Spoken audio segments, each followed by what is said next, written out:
حضرت ابو بکر صدیق رضی اللہ تعالیٰ عنہ اپنے وصال مبارک سے پہلے حضرت علی رضی اللہ تعالیٰ عنہ کو فرمایا تھا کہ علی جب میرا جنازہ تیار ہو جائے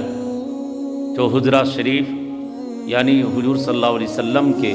مزار پر انوار کے سامنے رکھ کر عرض کرنا، سبحان اللہ، السلام علیک یا رسول اللہ، یہ ابو بکر ہیں جو آپ کے روضہ اقدس کے قریب دفن ہونے کی آرزو رکھتے ہیں، اور پھر جیسا حکم ہونا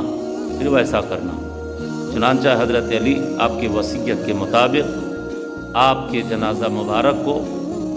دربار مصطفیٰ یعنی حجرہ نبوی کے قریب رکھ کے عرض کرتے ہیں، اے اللہ کے محبوب، یہ یار غار ابو بکر صدیق ہیں جو آپ کے پہلو میں لیٹنا چاہتے ہیں، آپ کے قریب رہنا چاہتے ہیں۔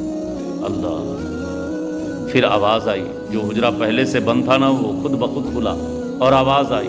ادخلوا الحبیب الی الحبیب فإن الحبیب الی الحبیب مشتاق، یعنی حبیب کو حبیب سے ملا دو، سبحان اللہ، حبیب کو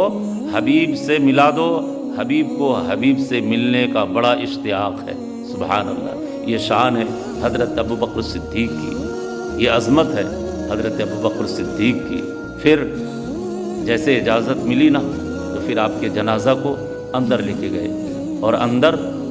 حضور صلی اللہ علیہ وسلم کے کندھے مبارک کے قریب آپ کو دفن کیا گیا، سبحان اللہ۔ یہ یار غار مصطفیٰ ہیں، یہ صدیق اکبر ہیں، یہ ابو بکر صدیق ہیں، جن کی یہ شان ہے، یہ عظمت ہے، یہ بلندی ہے۔ اس لیے میرے پیارو، ان ہستیوں سے دلی محبت رکھو تاکہ دنیا اور آخرت آپ کی